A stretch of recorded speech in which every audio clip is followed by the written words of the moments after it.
Hi, everyone. Just to let you know, this is a video podcast, a video episode as normal, but my co host Christopher has no imagination and is worried that you'll all turn off because there's an intro over a still image for a few seconds. So, this is just here to let you know that in a few seconds, we will come back to video with our guest for this Fulham preview. Additionally, there's a bit of a howler in there from me. I give a pretty bad fact because I misread something on the internet about us only playing Fulham 17 times, which is completely wrong, but I found it odd. And Ross, our guest, very kindly had a conversation with me about it, but it's not his fault. It's completely my bad. I hope you enjoy the moment when it arrived. There you go, Chris. I think people know this is video now. Welcome, everyone, to Forest All Over Fulham preview. Got to start this episode with a little message from, someone a few of you may recognise. Just getting it up. Here we go. Playing it now. Sorry, I can't make this Forest All Over the World Fulham preview with Ross, who's flown over from Texas for the game, and Matt. But yeah, don't worry, you're in safe hands, because according to Matt on the last episode, if you remember, I'm not a very good host. I'm just a guest. So let's see how Ross from Texas handles Matt's silly football opinions. Let's see how you handle the Fulham preview in general. Let's see how you handle the interface when the buttons all go arseways. There's your video, Matt. Yeah, okay, that was our Chris. So you may have guessed that maybe he is not going to be here today. Those of you that are going to miss him, I am sorry, but challenge accepted. I guess for this episode, I will be you and Ross can be me. Or maybe I should just be me and Ross can just be himself. Whichever way, Chris, will be fine. He's Ross all the way from Texas. He's had a tricky flight getting here, but he is the guy who went into the lake when Yatesy scored. Let's go.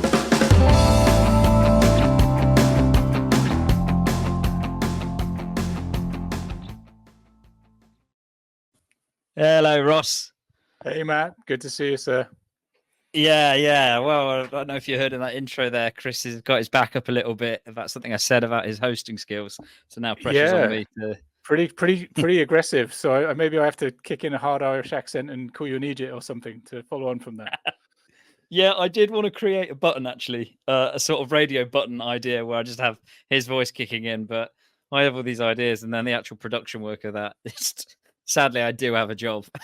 I've got stuff to do. But thanks so much for jumping on and joining us for this preview. You have just landed from Texas, I believe, today, literally 2 days before the game. Is that right? Yeah, I think I'm running on fumes at the moment. I'm about 30 hours in off the back of some pretty bad airplane sleep. Flew from Austin into JFK last night with some delays because of a certain UN summit. And I'm currently with my family in Swindon for my dad's birthday.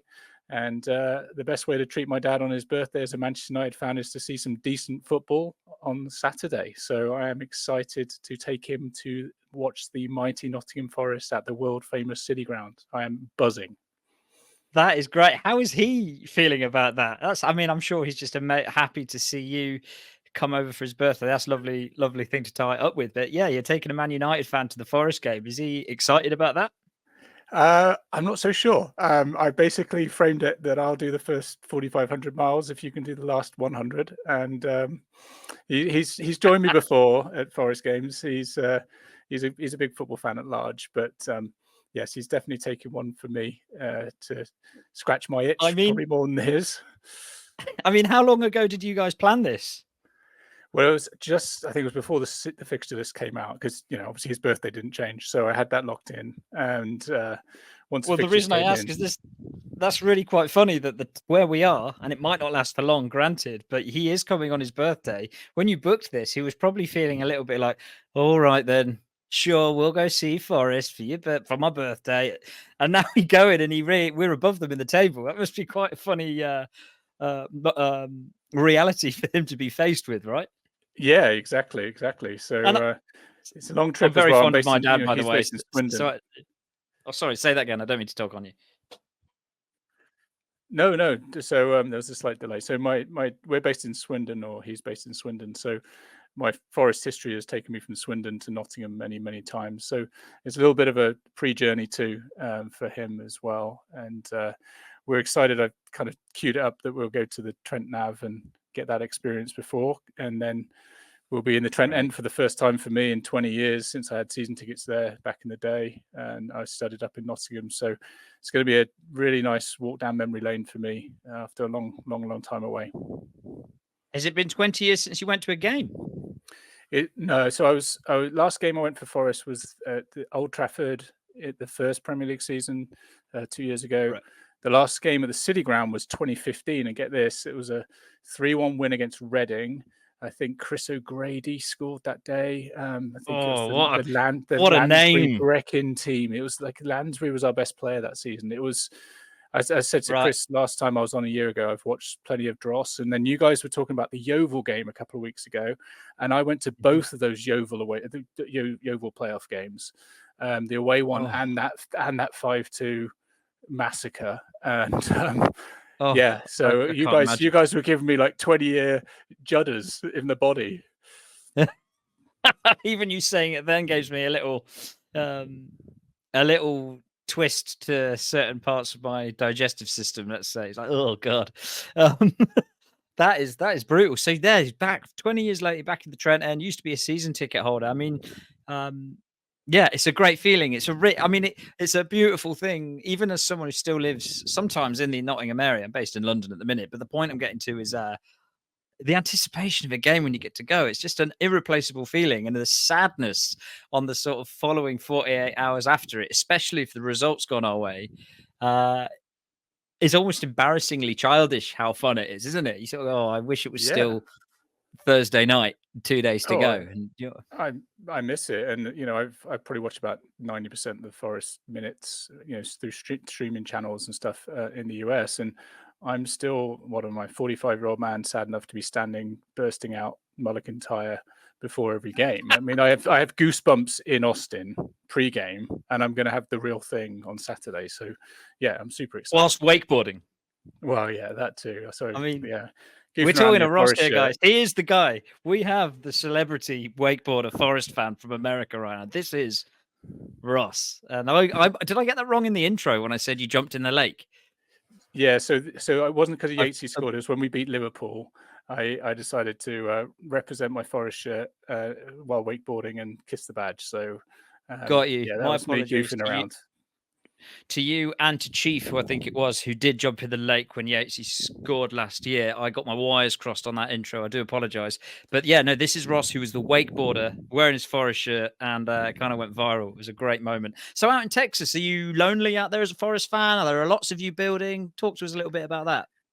Yeah, I mean, I'll talk to anyone who's willing to listen. There's not that many of us. Yeah, we'll keep it brief. We'll keep it brief. Yeah, I don't think we've kind of got the same community that some other cities have for Forest, and so yeah, it's basically a case of me watching on my own. Compared to Fulham, I mean, I suspect realistically in and around Austin, there's a Chelsea pub, there's an Arsenal pub, Manchester United, Man City. Outside of that, you're kind of having to herd some cats a little bit. Right. But I think so if you had gone somewhere to watch it, it could have been like just you and one Fulham fan potentially. May have been the pretty much, yeah. I mean, I've been the solo Forest fan in the Arsenal pub when we beat Arsenal, which was a exhilarating and lonely experience at the same time. Yeah, an enviable one. That's cool. Yeah. That's really cool. I mean, it's good just to paint a picture. I know it sounds kind of maybe a bit, not tedious, but a bit of a generalized question. But no, it's nice. It's fascinating because I guess the fantasy is that Forest are in our hearts, or this massive club with I hate talking about the history because, I love talking about the history, but I hate to sound like I'm going on about it. It seems to be like the robot script that any new player has to talk about. But there is a history, and therefore it's put in our brains this sort of idea that we're this massive club. And you hear this, and we've got to stay in the Premier League and maybe get into Europe. And then that story can be marketed and help us become one of them big teams. But it's interesting that then, in truth, there aren't a huge amount of Forest fans in Texas. I mean, I'm sure there's probably one or two more, but there aren't many, right? Yeah, I think more in our sort of mid 40s generation, they're the ones who are out active. The younger fans have grown up with the Premier League, are probably more indexing towards Man City and Man United. So I think the Rayner signing last season probably helped get our profile up a little bit. And obviously, the more wins we can get and the higher we can stay up the league, then hopefully we'll get that global reputation. Right? Yeah. mean, brilliant. Go on. So, what are you hoping for this weekend? Are you flying back quite quickly after the game, or are you here for quite a bit of time? No, I fly back Sunday night. So, Oh my yeah, gosh. very much So in and that out this does mean that weekend. there's a lot of pressure on this game, right? Yes, yes. I mean, I think the season at large, we are basically now a team that is in every game and probably wins by the odd goal and probably loses by the odd goal. So it's kind of nice to know that we're probably not going to lose 3-0. I'm gunning for 2-1 for us, and I'm going Murillo's going to get the goal. He's going to get his goal. Oh, And that would that's be, nice. because I'm sad Morgan's not playing, but I'm delighted, at the prospect of seeing Murillo, and because I do think he could be a generational player that people are talking about in the same way as Thiago Silva in 15 years' time. So I think if he gets his first goal for Forest on Saturday, I'll be super, super delighted. It would be a nice replacement, wouldn't it? Yeah, I'm sorry for you guys that Gibbs White's not going to be playing. But as you say, every cloud has a silver lining. I mean, that leads us a little bit nicely into this potential replacement, right? Is it going to be Jota Silva? Is it going to be something else? I'm pretty sure it's going to. Oh, I'm not sure at all. I haven't got a bloody clue. I would like to see Jota Silva get put in the 10 just because what I have heard would be good. And when I watch him, I'm completely engaged and electrified. What are your thoughts on him or the replacement? The interesting thing about Jota, so I'll talk about Jota Silva first, but the interesting thing about Jota Silva is he looks like he's kind of like a Tasmanian devil when he's coming on for 20 minutes. He looked a little bit more guarded because he had a whole 45 against Brighton last week. I think it'll be interesting to see on Saturday whether Nuno goes for system over personnel, because I think there may even be a role for why am I blanking on his name? Dominguez. Dominguez. As a potential. We might even go narrow in a more of a sort of 4-3-3, maybe, if he doesn't resort to the typical 4-2-3-1, and kind of match Fulham up in a slightly different way. So it may not even be Jota. I think the other thing to think about in the modern game is, like, typically these games are lasting like 100 minutes, and these quote unquote substitutes are, they're finishers. They have a very specific role for 35, 40 minutes. So Jota or Langa, whoever has to come on, is going to have a big impact. I just really hope that Elliot Anderson's fit, because he looked a little like he had a knock off the last game, and I think he's great. It was because I said to Chris in the last episode, and I got accused of being very negative, but really it's just because if we keep being positive, we'll only have 2-minute conversations because everything's really positive at the minute.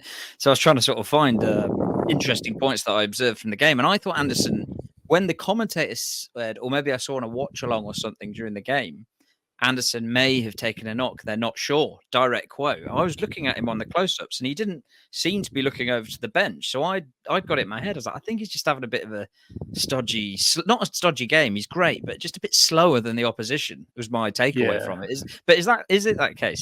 Has he taken a knock? Is that official? I don't think so. I don't think it's official. We never know. I think they're kind of guarded. Right. So we'll see. I think it was probably one of his slower games, Brighton, to be honest. But I think he's great. I really liked him when he played for Newcastle, and and however he structured the money, it seems like a good bit of business. And I think my hot take on Anderson is I actually think he has a better chance of making the World Cup squad for England than Morgan. I think he's a more versatile player. He could drop into the 6 or the 8 or the 10. Probably a little bit more easily. So I think potentially he's one to watch as a potential England squad player. But yeah, it'd be interesting to see how Nuno sets up, whether he goes for more midfield, Dominguez, or maybe a narrower Anderson, or whether he slots Anderson or Jota in the 10. So a lot of unknowns, but we've got options and we've got so much depth. I mean, this squad depth is incredible. There's genuinely like 17, 18 players that we're all pretty happy about, if they get a cameo.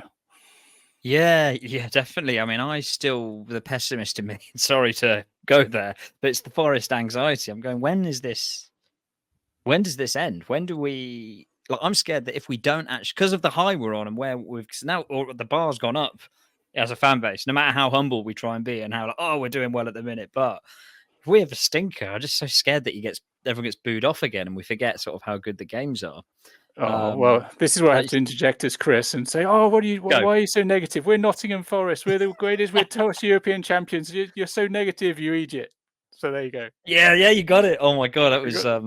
I thought he was back there for a minute. I thought he was back. That's a horrifying Irish accent. I'm sorry. I'm sorry, Chris. No.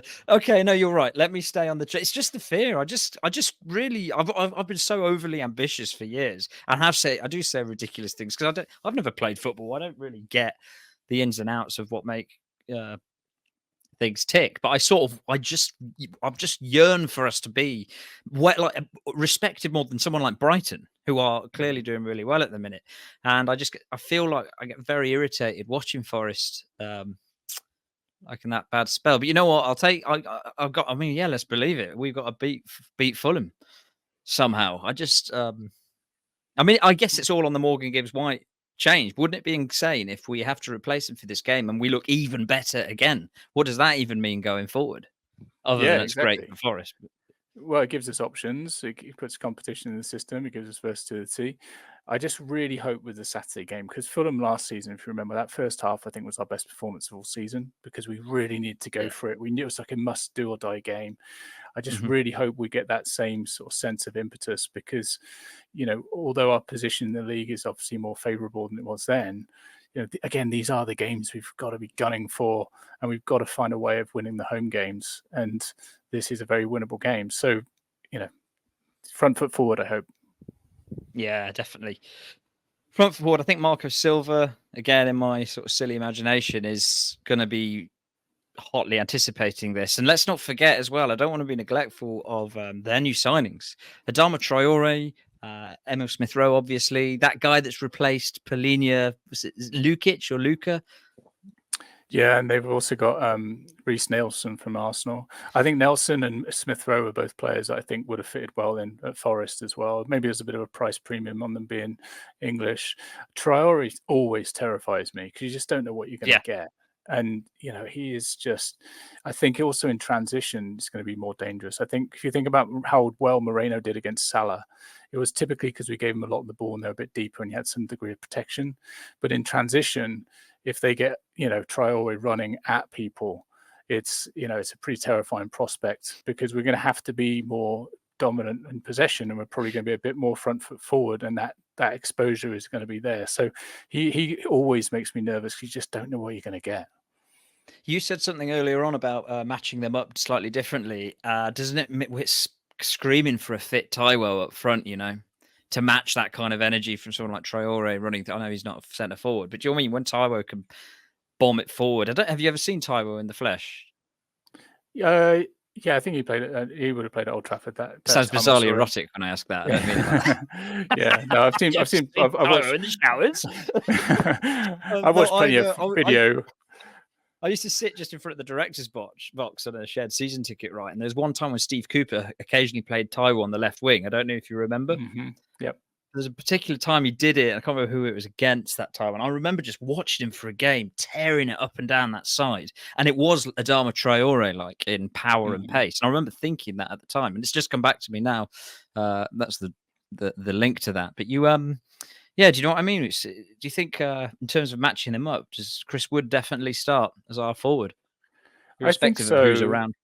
Yeah, I think when I say matching them up, I was thinking more in terms of just being a bit more defensively solid to those strengths because they have their sort of 4-2-3-1 as well, and also where Iwobi kind of floats around in the sort of central areas. I don't know whether we're going to have quite enough in Ward-Prowse and Yates there, so that might prompt, say, a bit more from Dominguez. I hear what you're saying, yeah. But I think Wood still is, first port of call. But I do love Taiwo and the fact that he just gives us such a good outlet when we need it.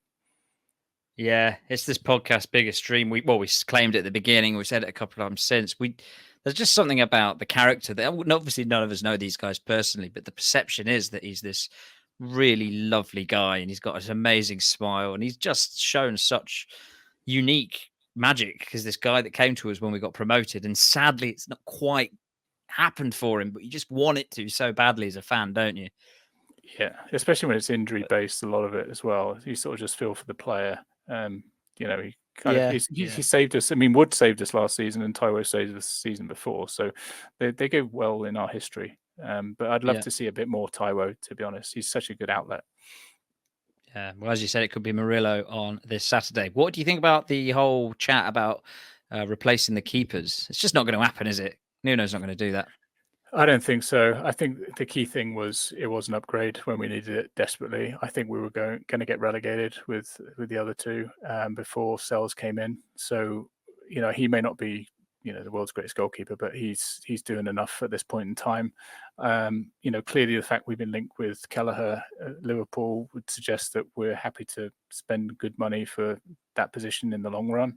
So I think it's definitely a consideration. I personally wouldn't swap at the moment for Miguel, although I have to admit that would be a very different position had that goal gone in at Liverpool. That drop that wasn't from Sells, and that's a career ender as far as I'm concerned. And he was Do you reckon inches away. He was inches away of it just being an absolute catastrophe. So the game would have changed completely. Is that a figure of speech, or do you think that would have taken him out of the game potentially? Would that have been back to somewhere at Salzburg? Or I think it would have been. It could have been defining for his Forest. Certainly, it his would be number hard one. to come back from, wouldn't it? Yeah. I think it's hard to keep a keeper in place if that degree of error takes effect. I mean, I understand there's been a lot of chatter about the free kick from Welbeck. I think the wall position didn't help him, but ultimately that's on him as well, isn't it? It's on him, but I think there hasn't been a super calamitous moment at this point, other than that potential Liverpool one. I actually like his ball distribution at feet as well. So I think Sells gives us a bit more at this point in time. But he's got a maturity about him, hasn't he? Yeah, there's a steadiness there. He's good. He hits a solid long ball, and I think that's often been a really good outlet for us. So you can't underestimate that.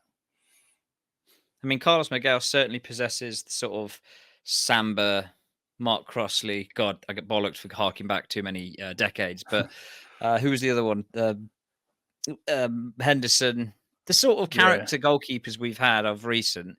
It's like Carlos Miguel presents that on a sort of, dare I say it, performative level. I hope it just backs up on the pitch at some point. But yeah, do you know what I mean? It could do, but there must be a reason that he's not getting started straight away yet. Who knows? Well, and also I think that the social media team were quite proactive when he first came in and showing sort of footage, and then it sort of waned away. But if you want to talk about famous goalkeepers of the past, I was actually at the Reading game, the 3-3, when Besant got sent off and Steve Chettle went in goal. So of all the great Nottingham Forest goalkeepers, Steve Chettle probably wasn't on your list. No, I forgot about that. To be honest, I don't recall it, but I can sort of remember the conversations. Remember the Besant era. I had a season. That was when we lost 8-1 to Man United the year before. I think the famous. Yeah, it was that year. I was there around that time. But we had I was at the game where Samba got sent off and Worrell went in goal and then conceded a penalty immediately. I think it was a great moment. I had a look at some things. Check this. We've played Fulham, and I haven't looked at this to compare to any other games. I put my pink glasses on to go on my pink away shirt. We've only played Fulham in total ever 17 times. Does that not sound like not that a low amount to you? It really does. I mean, I know Fulham were like a big team, and then they went into the wilderness kind of in the sort of Harrods ownership era. But yeah, I think we were just at different levels for long periods of time, right? It's massive. It must have been. It just sounds like a massive, because I always have them as a bit, because they had that era, like you just said. Are you talking about the Roy Hodgson into Europe for a bit? Yes, I mean they had Kevin Keegan, remember, like League Two, and then he took them up from. They were kind of like one of those first sort of investment clubs. But we must have swapped when we went down into the doldrums, right? I think so. So yeah, it surprised me it's only 17. That really is quite low. So we haven't got a huge. We've only drawn once. Wow. Okay. And I mean, that first Premier League season when we lost 3-2 to them, that was really grating. I mean, well, go on, remind me, because I was at the away 5-0 drumming. Was it last year? Oh, that was horrendous. That's kind of blocking everything else out. It's all I could. Well, I was there for that's the Zinkernagel goal in the Championship year, but that got us really. They were top of the Championship, and we beat them away. And I was there for that. Then went back for the 5-0, and they kind of stand out in my memory. But what was the 3-2 again? We lost at home. Oh yeah. Yes, we lost at home. I think we were 2-0 up. It was kind of similar to the Bournemouth that season too, and it was a consecutive game. Yeah, it was one of those early in the season, kind of similar conversations to this, like, oh, it's a must-win game, and we're 2-0 up, and then let it go. So obviously that wasn't as great as the 5-0, but hopefully those results are in our past. Yeah. Well, we've won 6, they've won 10, we've drawn 1. And yeah, let's see what happens this week. It was like you said, the last time we played them at home was the last time I think I heard someone say we even won at home, which is a weird. We must have played them quite late in the season then, right? Yeah, I think it was probably 5 games towards the end of the season, and then prior to that was West Ham. So we definitely need to get some home momentum. I mean, ultimately, if we have a great season because we win away and draw at home, then great. But realistically, we need to find a way of winning and being more dominant again at home, and hopefully it starts this weekend. Like, you know how every week for the past couple of years actually have felt a bit like, as you just said, it's like, oh, just must not lose, or can we grab a point, or can we get 4 points from the next 5 games? Now suddenly we're in this place where it's like, can we keep this sort of transition into this sort of sped up transition into a new look Nottingham Forest going? Can we keep that? We have this insane rise that we've always dreamt of. It's kind of how I feel every week. Why not? Let's keep dreaming. Yeah. I mean, we've got players like Murillo and, Milenkovic solidifying things, Ward-Prowse. I mean, let's think and act like a top half team. And while you're there with your dad as well, I wish that the best for you. I mean, we'll go on. You're here for that weekend? What else are you going to go up to? You're going to go to the Trent Nav pre-match, and then you're going to go to the game. Are you guys going to do anything else in Nottingham? Are you going to spend some more time in Swindon? You said, right? Yeah. So a little limited on time. Swindon today and tomorrow. We just did a family birthday to him, so happy birthday to my dad if he listens back to this. And then just catching up with some friends here Friday, and then Saturday we'll head up, go to the Nav, and then I treated him to a nice experience in the Trent End, and hopefully we'll get the result that comes with it before I fly back on Sunday. So I'd like to come back for another game. It's just obviously logistically it's a bit of a headache coming in and out from Texas, but we'll see. Have you seen those North American get-togethers they do for like fans all over the USA and Canada, or I guess whoever in the world? But they do sort of one game a year where everyone gets together, right, or something like that? Yeah, they do it a couple of times. So these fan zone. I think there was one in Chicago last week. The NBC broadcaster typically hosts them, and the people come together. So they typically go to some of the bigger cities, but I'm hoping Austin will be on their list at some point. So you'll be able to see my Forest shirt loud and proud if they do. Oh, brilliant. I'm always hoping that we could spill out into, I guess we touched on at the beginning of the episode, getting Americans, nationals, I mean, not sort of people like yourself who've moved out there, to buy into the dream, as some have. But I can't wait to see that grow. That will only happen, I guess, with commercial success, right? Or Premier League success. Is that the case? Do you think it's that simple, or is it now too embedded that it's Arsenal, City, Man United, and Chelsea, or whatever? I mean, I think results obviously help. I think exposure too. I think Forest have typically gone for the sort of European pre-season as well, whereby a lot of the teams you mentioned have done a sort of a US-based tour. So if they truly want to break the US and get more exposure, then obviously having a little bit more access to the American fan base is important. And it's just a shame someone like Reina didn't work out, because that would have gotten a lot more eyeballs as well if he'd have been a kind of cult hero. Even Turner, Turner, he had a good chance. We did on one of our chats, actually. I was really overly worrying. I was like, guys, we keep bullying Turner after games. We need the Americans to feel proud of this guy. We got to at least, do you know what I mean? Because, and I say this like quite literally, the club needs to have more income if it's going to compete. The only way it's going to do that is by getting a bit of an American or an Asian audience, like on a sizable scale. Yeah, absolutely. So hopefully they'll hear our words, and pre-season tour. Hear our words, and they'll be staying over at your place in Texas to save on cash. Yeah, you say you're in Austin, yeah? Yes. Listen, Ross, it's been lovely having you on to chat through the preview. Let's just recap. You're going for a 2-1 win. 2-1 win. I think Murillo's on the score sheet. Murillo's on the score sheet. Who scores for Fulham? Who's you worried about? Who is it? Smith Rowe? Smith Rowe is definitely the danger man, but I actually think Jimenez has shown some good form recently too. He's kind of back to his best. So let's say Jimenez will equalise after Moreno goes round the back, cuts back to Anderson for the first, and it's a Murillo off a set piece to win it. Right. That's I'm liking it. I'm going to go for an insane 3-2 win to Forest. This is the 3-2 that we win. And I think that we go 3-0 up again, and then they score 2. And I think Traore, you're going to see him and you're going to think back to this podcast, and we're going to the heebie-jeebies at the same time. But you'll be actually in the place singing your heart out. Ross, It's been great having you on. Thanks so much. Matt. My pleasure. Happy birthday to your father. Thank you. And come on, you Reds. And if there's anyone who's listening who's in Austin, reach out. Ross Taylor 79 on Twitter, and we should get together and watch a game. Yes, yeah, definitely. Anyone in Austin, Texas, or anywhere nearby, get the fan base growing out there with Ross Taylor. Anyone tune in to watch I love the wakeboarding video this guy does when we beat Liverpool. It's just so up my street. That was class. Nice one, Ross. We're going to tune out there. Chris, I hope you enjoyed listening, and it wasn't too I don't know what you were expecting, Chris, but I think that was pretty good. Did you, Ross? Yeah, thanks, Matt. That was good fun. Thanks to you. See you later, mate. Take care. Bye-bye. Cheers.